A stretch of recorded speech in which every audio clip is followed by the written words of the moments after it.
Hello students, welcome to my channel. This is Shilpa and आज के video में हम कुछ ग्रामर के रूल्स को सीखेंगे जो कि बार बार एग्जाम में पूछे जाते हैं और एसएससी के न्यू एग्जाम पैटर्न के अनुसार बहुत इंपॉर्टेंट है। So without doing any further delay, we should know what are the important rules of grammar we must know. The first rule of this lecture is rule number 1 is saying better of the two. Better of the two rule क्या कह रहा है? When comparing two persons और thing use the better of the two. Use the better of the two, the taller of the two, the wiser of the two, et cetera. पहला rule क्या कह रहा है कि जब भी हमें किसी भी दो पर्सन या थिंग को कंपेयर करना हो तो हम सुपरलेटिव डिग्री के आगे द का यूज करेंगे। जैसे the taller of the two, दोनों में से बड़ा। The wiser of the two, दोनों में से बुद्धिमान। The better of the two, दोनों में से अच्छा। हमने ये पढ़ा है कि द के बाद हमेशा सुपरलेटिव डिग्री आती है, यानी कि बेस्ट आता है। लेकिन आज हम पढ़ रहे हैं कि द के बाद हम कंपैरेटिव डिग्री का यूज करते हैं। द बेटर, जनरली हमें पता है कि बेटर के बाद देन का यूज होता है। बेटर देन का यूज करते हैं, लेकिन आज हम पढ़ रहे हैं द बेटर के यूज को। तो जब भी किसी दो वस्तु या पर्सन को कंपेयर किया जाए तो हम वहां सुपरलेटिव डिग्री के साथ, सुपरलेटिव के द के साथ बेटर का यूज यानी कि कंपैरेटिव का यूज करते हैं। मतलब कंपैरेटिव डिग्री लगाने से पहले हम किसका यूज करेंगे? द का यूज करेंगे। तो ये स्ट्रक्चर हमें क्या बताएगा? ये हमें बताएगा कि हम दो लोगों का, दो पर्सन का या दो थिंग का कंपेयर कर रहे हैं। जैसे अगर हम एग्जाम्पल देखते हैं, एग्जाम्पल में हमें कह रहा है Rohit is the better of the two players. Rohit is the better of the two players. दोनों प्लेयर्स में से रोहित बेटर है। दो पर्सन है, एक रोहित और एक अदर प्लेयर। दोनों प्लेयर में से रोहित अच्छा है, तो हमें यहाँ पे द बेटर का यूज करना है। द बेस्ट किसके लिए यूज करते हैं? द बेस्ट का यूज यहाँ गलत हो जाएगा। अगर दो लोगों की बात हो रही है तो हम बेटर का ही यूज करेंगे। कंपैरिजन के लिए हमेशा बेटर का यूज होता है जब दो लोगों की बात हो रही हो। लेकिन best is the superlative degree. Best एक सुपरलेटिव डिग्री है और यह यूज होता है फॉर मोर देन टू। दो से ज्यादा के लिए हम बेस्ट का यूज करते हैं, क्योंकि बेस्ट का मतलब होता है, अगर मैंने एग्जांपल लिया कि क्लास में द बेस्ट, क्लास में सबसे अच्छा, तो क्लास में दो से ज्यादा स्टूडेंट होंगे ऑब्वियसली, तो दो से ज्यादा के लिए हम द बेस्ट का यूज करेंगे। द बेस्ट का यूज करेंगे। क्लास में सबसे अच्छा, इंडिया में सबसे अच्छा, सुपरलेटिव डिग्री की बात हो रही हो, दो से ज्यादा की बात हो रही हो, तब हम द बेस्ट का यूज करते हैं। अदरवाइज हम द के साथ कंपैरेटिव डिग्री का यूज करते हैं। अगला रूल क्या कह रहा है? Next rule is same difference of Elder और ओल्डर में क्या फर्क होता है? दोनों जिसमें ई आर लगा हो, दीज आर कंपैरेटिव डिग्री। जिसमें ई आर लगा हो, these are comparative form of degree, comparative degree. तो हमें elder is used only for members of the same family, means blood relation के लिए, ब्लड रिलेशन के लिए हम किसका यूज करते हैं? ब्लड रिलेशन मतलब खून के रिश्ते के लिए हम एल्डर का यूज करते हैं। घर के सदस्य के लिए, for the members of the same family, same family के सदस्य के लिए हम एल्डर का यूज करेंगे और नेवर फॉलोड बाय देन। और एल्डर कभी भी देन के साथ फॉलो नहीं करता है। मतलब एल्डर देन का यूज नहीं करते हैं, हम किसका लिखेंगे? देखो यहाँ है एग्जाम्पल में कि Mohan is my elder brother. Mohan जो है वो मेरा एल्डर ब्रदर है। यहाँ हमने ब्लड रिलेशन की बात की कि मोहन मेरा अपना भाई है, मोहन मेरा बड़ा ब्रदर है। दिस इज, इसलिए हमने यहाँ क्या लगाया? एल्डर का यूज किया। Older, Mohan is older than Sohan. Mohan is older than Sohan. Sohan से ओल्डर कौन है? मोहन है। तो यहाँ हमें कोई ब्लड रिलेशन नहीं दिख रहा है, इसकी वजह से हमने किसका यूज किया है? ओल्डर का यूज किया है। मेंबर ऑफ द फैमिली यहाँ दिख नहीं रहा है, उसकी वजह से हमने किसका यूज किया है? ओल्डर का यूज किया है। अगर हम यहाँ लिख दें कि Mohan is elder than Sohan, इस सेंटेंस गलत हो जाएगा, क्योंकि यहाँ पे हमें member of this same family के लिए एल्डर का यूज होता है, अदरवाइज हम ओल्डर का यूज करते हैं। Older can compare any two people और थिंग। ओल्डर किसी भी दो पर्सन और वस्तु को कंपेयर कर सकता है। Elder is restricted to this family relationship. Elder हमेशा हम फैमिली रिलेशनशिप के लिए यूज करते हैं। ऑलराइट, नेक्स्ट क्वेश्चन क्या है? नेक्स्ट रूल क्या है? What is the next rule? अगला रूल है फ्यू, ऑफ यू, लिटिल और लिटिल। फ्यू मतलब ऑलमोस्ट नन, फ्यू मतलब ना के बराबर, ऑलमोस्ट नन का मतलब ना के बराबर। लेकिन फ्यू हम काउंटेबल के लिए यूज करते हैं। जैसे हमने लिखा few man, few man, few man मतलब कुछ लोग, कुछ आदमी। हमने यहाँ आदमी क्या है? काउंटेबल है, that's why we have used few. और काउंटेबल के लिए फ्यू और अ फ्यू का यूज होता है। और हमने लगा दिया, ए लगा दिया फ्यू के साथ, तो ये सम हो जाता है। ये ऑलमोस्ट नन यानी न के बराबर, और ए लगाने के बाद सम यानी कि कुछ काउंटेबल का यूज करते हैं हम लोग।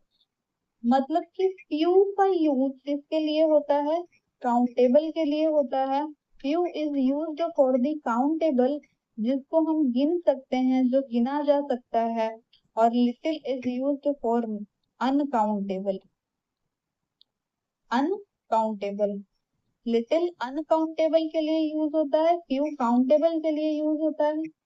अगला क्या है? Little. Little means almost none. दोनों का मतलब सेम है, लेकिन ये काउंटेबल के लिए और ये अनकाउंटेबल के लिए। ऑल लिटिल मतलब भी सम होता है, लेकिन ये किसके लिए होता है? अनकाउंटेबल के लिए। एग्जाम्पल, अ फ्यू स्टूडेंट, कुछ स्टूडेंट। सम हो गया, अ फ्यू का मतलब सम, यानी कि कुछ स्टूडेंट अटेंडेड द क्लास, ने क्लास अटेंड किया। और a little milk is left. Milk is not countable, milk को हम गिन नहीं सकते हैं, इसको मेजर किया जा सकता है। इसलिए यहाँ हमने किसका यूज किया है? लिटिल का, अ लिटिल का यूज किया है। A few milk is left is wrong, a little milk is left is right. Explanation क्या है? स्टूडेंट्स आर काउंटेबल, तो वी यूज फ्यू और अ फ्यू। और मिल्क इज अनकाउंटेबल, तो वी यूज लिटिल और अ लिटिल। अगला rule क्या है? Next rule is the structure of as और एज। स्ट्रक्चर ऑफ एज और as. What is the structure of as और एज? तो एज और एज का स्ट्रक्चर, एज के बाद हमें एडजेक्टिव लिखना है, फिर और लिखना है, फिर नाउन और एज। जैसे हमने लिखा कि शी इज एज इंटेलिजेंट और स्टूडेंट एज हर सिस्टर। हमने क्या किया? एज के बाद इंटेलिजेंट को लिखा, एज इंटेलिजेंट, एज इंटेलिजेंट और student as her sister, as और एज के बीच में हमने किसको डाला, एडजेक्टिव को डाला। इंटेलिजेंट मीन्स स्मार्ट यानी कि एडजेक्टिव को डाला। तो एज और एज के स्ट्रक्चर में हमेशा यहाँ एज लिखना है, एडजेक्टिव लिखना है। ए स्टूडेंट लिख सकते हो, this is article and this is noun. आप ये नहीं बना सकते हो कि as an intelligent, as an intelligent student. If you want to put the article before adjective, this will be your wrong correct sentence. हम यहाँ इसको यूज नहीं कर सकते हैं। as intelligent और student as हो सकता है, this is incorrect। और as इंटेलिजेंट एज का भी यूज होता है। दो स्ट्रक्चर आप यूज कर सकते हो एज से, एज इंटेलिजेंट एज। जैसे मैंने यहाँ लिखा कि सीता इज एज इंटेलिजेंट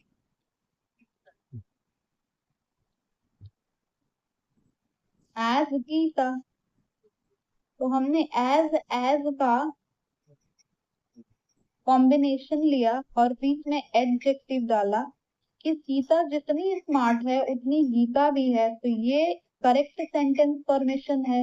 हम ये भी बना सकते हैं कि शी इज एज इंटेलिजेंट और student as her sister, but she is as intelligent student as her sister is a wrong formation. Explanation है कि SSC frequently ask this structure. SSC अक्सर ये पूछता है स्ट्रक्चर। और नोटिस द ऑर्डर, नोटिस करो order को। कौन सा order, as, adjective, article, noun और एज। ये यूज रिसेंट एग्जाम पैटर्न से ये अनुसार बहुत इंपॉर्टेंट है। नेक्स्ट वन इज, अगला क्या है, जैसे हमने ऊपर एज के साथ एडजेक्टिव और एज को देखा, यहाँ है तो के साथ एज का यूज। तो के साथ एज का यूज कब करते हैं, एज को हम पॉजिटिव सेंटेंस के लिए यूज करते हैं। तो हम यूज करते हैं नेगेटिव सेंटेंस के लिए। नेगेटिव सेंटेंस के लिए तो और एज का एग्जाम्पल हम देखते हैं कि Delhi is not so cold as Shimla. यहाँ हमने नेगेटिव का यूज किया, तो इसलिए हमने सो लिखा कि Delhi is not so cold, Delhi इतनी ठंडी नहीं है जितनी कि Shimla. Delhi is as crowded as Mumbai, Delhi इतनी क्राउडेड है जितनी कि मुंबई। हमने एज और एज का यूज कब किया, पॉजिटिव फॉर्म में। और तो और एज का यूज कब किया, जब हमने यहाँ नॉट लगाया, मतलब नेगेटिव में। तो बोथ सेंटेंसेस आर करेक्ट। अगला क्या है, रूल नंबर 6।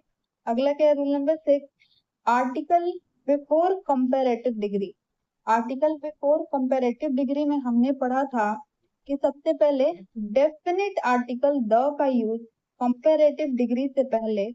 तो ये बता रहा था कि अगर दो पर्सन और थिंग के बीच में हमें कंपैरिजन करना हो तो हम किसका यूज करते हैं, द के साथ कंपैरेटिव डिग्री का।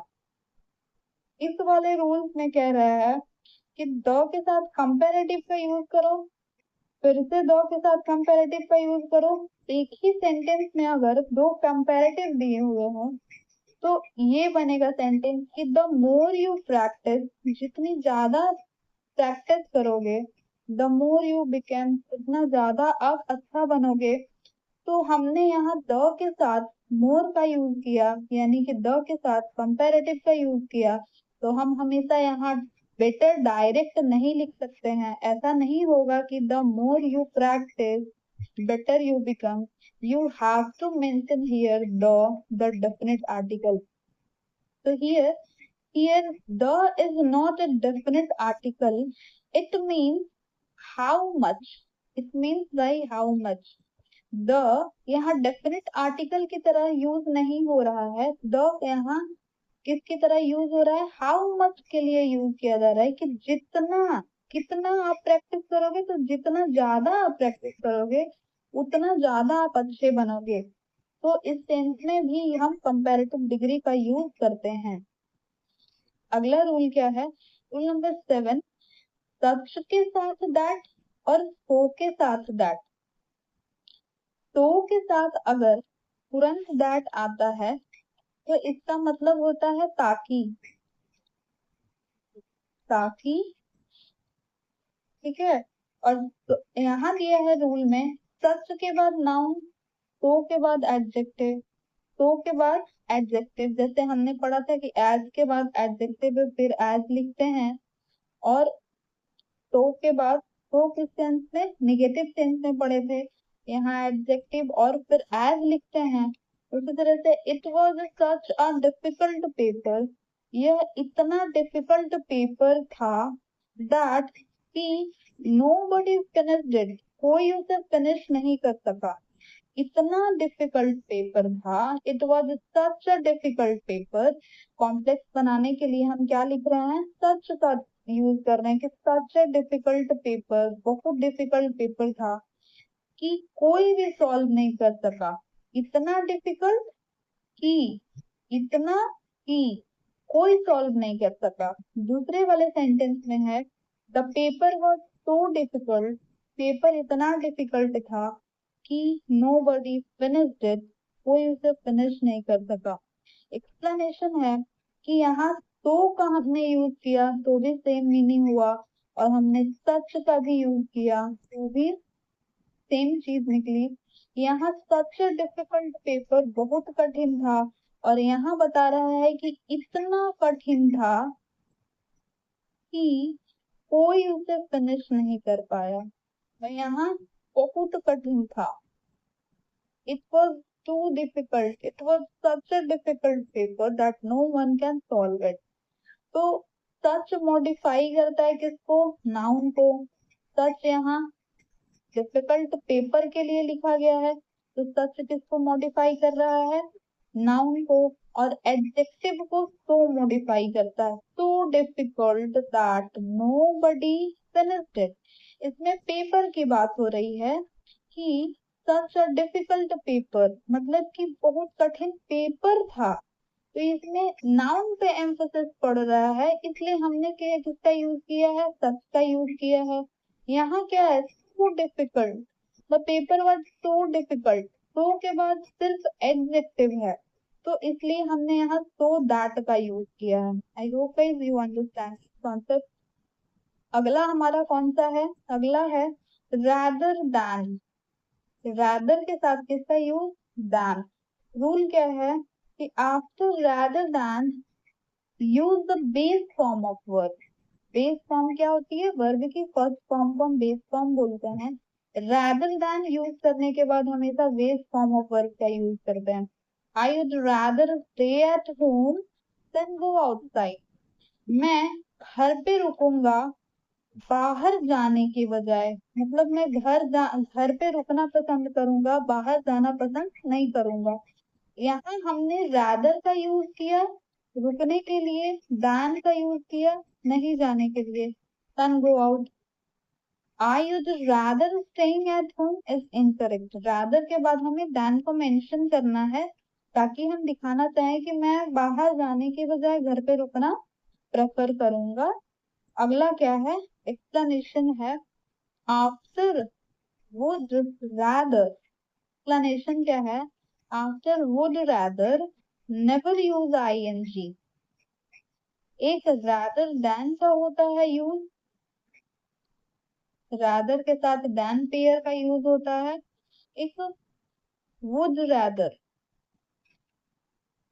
का भी यूज होता है, जिसके बाद हम कभी भी आईएनजी फॉर्म ऑफ वर्ब का यूज नहीं करेंगे। V1 में जो हम वर्ब की चौथी फॉर्म लगाते हैं, V1 में हम आईएनजी फॉर्म लगाते हैं, तो ये वाली जो फॉर्म है उसको कभी यूज नहीं करेंगे। किसके साथ, वुड रैदर जब लिखा हुआ हो जिस सेंटेंस में। अगला क्या है, अगला कॉन्सेप्ट कह रहा है प्रेफर का। दिस इज वेरी कॉमन कि प्रेफर के साथ हमेशा हम टू का यूज करते हैं। प्रेफर के बाद हमेशा टू आता है, ना कि देन आता है। प्रेफर ए टू बी, हमने टू का यूज किया। Prefer doing something to doing something, to doing nothing, या फिर समथिंग इज ऑल्सो करेक्ट। कुछ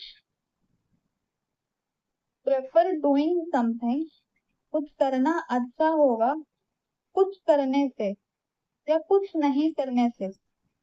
एग्जाम्पल अगला क्या है, I prefer tea to coffee, मैं प्रेफर करूंगी टी को कॉफी के बजाय। तो प्रेफर के साथ हमने टी और कॉफी को जोड़ने के लिए किसका कॉम्बिनेशन यूज किया, टू का। अगला क्या है, I prefer reading to watching TV, इसमें है प्रेफर के बाद हमने आईएनजी वर्ब फॉर्म का यूज किया है, उसके साथ टू को यूज किया है। और इधर टू के इधर जब आईएनजी फॉर्म ऑफ वर्ब है तो इधर भी सेम होगा आईएनजी फॉर्म ऑफ वर्ब, दोनों को कंपैरिजन और पैरेललिज्म मेंटेन करने के लिए। तो I prefer reading to watching TV, this is correct. SSC often ask, क्या आस्क करता है, एरर के क्वेश्चंस में आते हैं प्रेफर देन लिख करके, जो हमेशा गलत होते हैं। प्रेफर के साथ हमेशा हम जिसका यूज करेंगे टू। आपको रूल नंबर 9 से बस इतना याद रखना है कि प्रेफर के साथ हम टू का यूज करते हैं। और no other is rule, no other के बाद सिंगुलर नाउन और उसके बाद इज और एज का कॉम्बिनेशन हमने पहले से देखा हुआ है। इज के बाद एज और एज का कॉम्बिनेशन हमने पहले से सीखा है। तो हमें दे रहा है पूरा स्ट्रक्चर है ये कि नो अदर के बाद सिंगुलर नाउन और इज एज और एज का यूज करते हैं। स्ट्रक्चर रिमेम्बर करने इम्पोर्टेंट नहीं है, इसको समझना इम्पोर्टेंट है कि नो अदर सिटी, कोई भी सिटी नहीं है कहाँ, इंडिया में। कोई भी सिटी इंडिया में नहीं है इज एज क्राउडेड, इतना क्राउडेड, इतना भीड़ भाड़ वाला जितना कि मुंबई है। आप इसको मीनिंग से समझो, स्ट्रक्चर रटने की कोई जरूरत नहीं है। No other city in India, India की कोई भी सिटी इतनी क्राउडेड नहीं है जितनी की मुंबई है। एज और एज का जब पेयर हो तो इसका मतलब इतना और इसका मतलब जितना होता है, इतना और जितना। इतना क्राउडेड नहीं है जितना कि मुंबई है। आफ्टर नो अदर मतलब नो अदर के बाद the noun remains singular, noun को सिंगुलर लिखना है। नो अदर हमने लिखा तो नो अदर के बाद जो सिटी मेंशन है, सिटी इज सिंगुलर, तो हमें ये कह रहा है कि नो अदर के बाद कभी भी हम नाउन का यूज करेंगे तो ये क्या होगी, सिंगुलर फॉर्म ऑफ नाउन का यूज होगा। अगला क्या है, रूल नंबर 11। रूल नंबर 11 क्या कह रहा है, वन ऑफ दोज हु, हमने वन ऑफ का यूज पढ़ा है पिछले लेक्चर्स में। वन ऑफ का यूज जब हो तो वन ऑफ के बाद अगर रिलेटिव प्रोनाउन हु, आई, विच, आई, ऐसे रिलेटिव प्रोनाउंस आते हैं तो इनके पहले वाले सब्जेक्ट के अनुसार हम यहाँ वर्ब को मेंशन करते हैं। इनके पहले वाले सब्जेक्ट के अनुसार हम यहाँ वर्ब को मेंशन करते हैं। हमने लिखा one of those who plus plural noun. यहाँ प्लूरल नाउन क्यों होता है, प्लूरल वर्ब क्यों होता है, क्योंकि वन ऑफ हमेशा यहाँ हम नाउन को प्लूरल लिखेंगे तो वर्ब भी प्लूरल आती है। This is not the thing of, ये रखने की चीज नहीं है, इसको समझो कि अगर मैंने यहाँ लिखा one of the boys, one of the boys is playing, one of the boys is playing, this is correct formation. इसको रटने की जरूरत नहीं है, इसको समझो कि कभी भी वन ऑफ द बॉयज मतलब बॉयज में से एक की बात हो रही है तो हम इज का यूज करेंगे। अभी हमने क्या पढ़ा? अभी हमने पढ़ा कि one of those boy who. अब यहाँ हम क्या लिखेंगे? Are playing, who are playing, who are playing, जो खेल रहे हैं। हम यहाँ पे मैंने बताया था कि हु के आगे जो रहे सब्जेक्ट उसके अनुसार हम यहाँ वर्ब को मेंशन करते हैं। तो यहाँ हमने लिखा है हु के आगे कौन सा है? बॉयज है, दिस इज प्लूरल, तो we use here plural verb. This is plural, that's why we use here plural verb. और हमेशा वन ऑफ के साथ यहाँ रिलेटिव हो या ना हो, दोनों केस में वन ऑफ के साथ नाउन प्लूरल आती है। वन ऑफ द बॉयज, जब हम कंपैरिजन कर रहे हो तो बहुत सारे बॉयज से कंपैरिजन करेंगे, इसीलिए यहाँ नाउन प्लूरल आती है। तो यहाँ भी नाउन प्लूरल आएगी और यहाँ भी नाउन प्लूरल आएगी। तो यहाँ हम प्लूरल वर्ब का यूज करेंगे प्लूरल नाउन के साथ, और यहाँ हम सिंगुलर वर्ब का यूज करेंगे सिंगुलर के साथ। I hope this concept is clear. तो हम एग्जाम्पल पे आते हैं कि she is one of those student who. उसके बाद हम हु के पहले वाले सब्जेक्ट के अनुसार यहाँ वर्ब को लिखेंगे। तो who work hard is right और who work hard is wrong. She is one of those student who work hard, this is wrong, this is right. Why this is right? Because I have used here the only, the only one का use कभी भी अगर sentence में हो तो हमेशा यहाँ जो वर्ब आएगी सिंगुलर आएगी, ना कि प्लूरल आएगी। कोई भी रिलेटिव प्रोनाउन लगा हुआ हो या ना लगा हो, अगर द ओनली वन आए तो हम यहाँ पे सिंगुलर का ही यूज करते हैं, ना कि प्लूरल का। अगला क्या है? अगला कॉन्सेप्ट है पॉजेसिव प्लस जीरंड का। This is very good concept. In this concept it is saying कि पॉजिटिव यानी his, my, their, our, your, these are positive. Positive के साथ हम किसका यूज करेंगे? जीरंड का यूज करेंगे। What is gerund? जीरंड ऐसी चीज जो हम वर्ब के पहले फॉर्म में आईएनजी लगाते हैं तो वो बन जाता है जिरंड। जैसे मैंने लिखा यहाँ स्मोकिंग, स्मोक में मैंने आईएनजी लगाया, दिस इज कॉल्ड जिरंड। मैंने यहाँ लिखा कमिंग, कम में मैंने आईएनजी फॉर्म ऑफ वर्ब लगा दिया, बन गया coming. These are all positive और दीज आर ऑल जिरंड। तो हमें ये बोल रहा है कि हम हमेशा कभी भी सेंटेंस में अगर ये आए कि आई डिसलाइक हिम, मैं उसे डिसलाइक करती हूँ, this is complete sentence. But जब हम ये पूरा सेंटेंस फॉर्म कर रहे हैं तो अगर यहाँ आईएनजी आए तो कभी भी हम हिम का यूज नहीं करेंगे, क्योंकि this is the objective form, this is objective form. Object बता रहा है, ये ऑब्जेक्ट है। और हमें क्या बोला है कि पॉजिटिव के साथ हम आईएनजी का यूज करते हैं, जिरंड का यूज करते हैं। तो कभी भी अगर आईएनजी आए तो हम हिज का यूज करेंगे, ना कि हिम का यूज करेंगे। This is all about this concept. अगला क्या है? दिस इज वेरी कॉमन कि हम डिफरेंट के साथ फ्रॉम का यूज करते हैं। करेक्ट डिफरेंट के साथ फ्रॉम होता है, इनकरेक्ट होता है टैन का यूज नहीं करेंगे।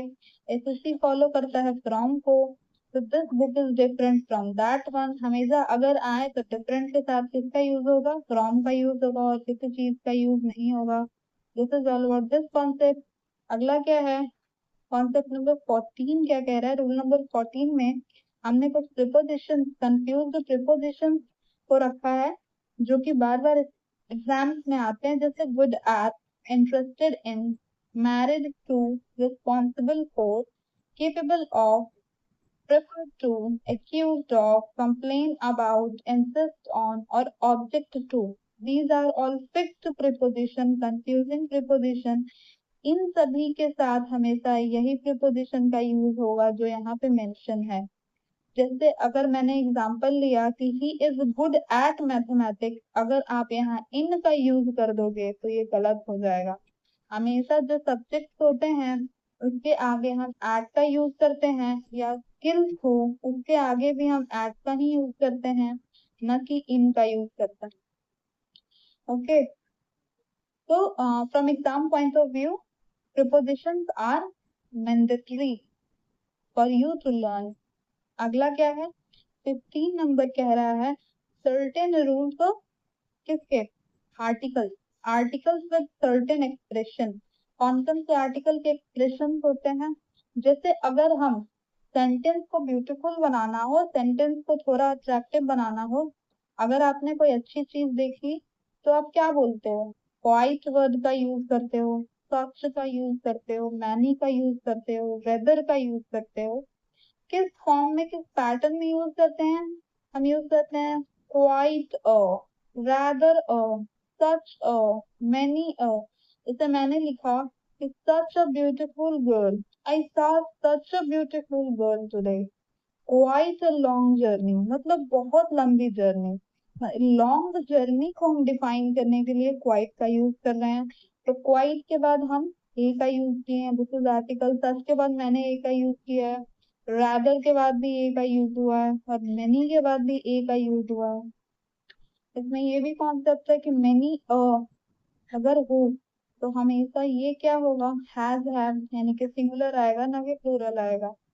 तो आर्टिकल्स में such a beautiful lady, such a beautiful girl, quite, rather, or many.